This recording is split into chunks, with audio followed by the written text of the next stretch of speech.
ஒரு பெண்ணின் அழுக்குரல். எந்த ஒரு பெண்ணின் வாழ்க்கையிலும் இப்படி நடக்கவே கூடாது. அனைத்து பெண்களும் ஒரு உண்மையான ஆண்மகனை விரும்ப வேண்டும். அழகு இருக்கு, பணம் இருக்கு, பதவி இருக்கு என்று தவறான ஒரு ஆண்மகனை ஏற்றுக்கொள்ள வேண்டாம். எல்லா ஆண்களும் ஒரு பெண்ணை பொம்மையாக பார்க்காமல் உயிராக பார்க்க வேண்டும்.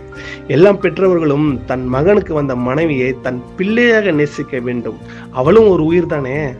அந்த பெண் பட்ட கஷ்டங்களும் துக்கங்களும் ஒரு கவிதையாக தருவதாக நினைத்துக் கொள்ளுங்கள். அந்த கவிதையை நான் சொல்கிறேன், கேளுங்க.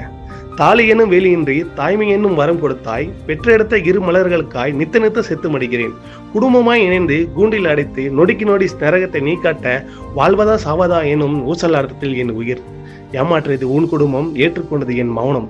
உதிரத்தில் உதித்த பிஞ்சுகளுக்காக உயிர் சுமக்கும் நான் ஒரு நடப்பினம்தான். ஒரு பெண்ணின் அழுக்குரல். எந்த ஒரு பெண்ணின் வாழ்க்கையிலும் இப்படி நடக்கவே கூடாது. அனைத்து பெண்களும் ஒரு உண்மையான ஆண்மகனை விரும்ப வேண்டும். அழகு இருக்கு, பணம் இருக்கு, பதவி இருக்கு என்று தவறான ஒரு ஆண்மகனை ஏற்றுக்கொள்ள வேண்டாம். எல்லா ஆண்களும் ஒரு பெண்ணை பொம்மையாக பார்க்காமல் உயிராக பார்க்க வேண்டும். எல்லாம் பெற்றவர்களும் தன் மகனுக்கு வந்த மனைவியை தன் பிள்ளையாக நேசிக்க வேண்டும். அவளும் ஒரு உயிர் தானே.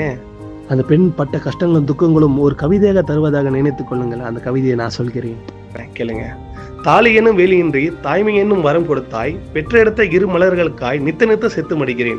குடும்பமாய் இணைந்து கூண்டில் அடைத்து நொடிக்கு நொடி நரகத்தை நீ காட்ட, வாழ்வதா சாவதா எனும் ஊசலாட்டத்தில் என் உயிர்.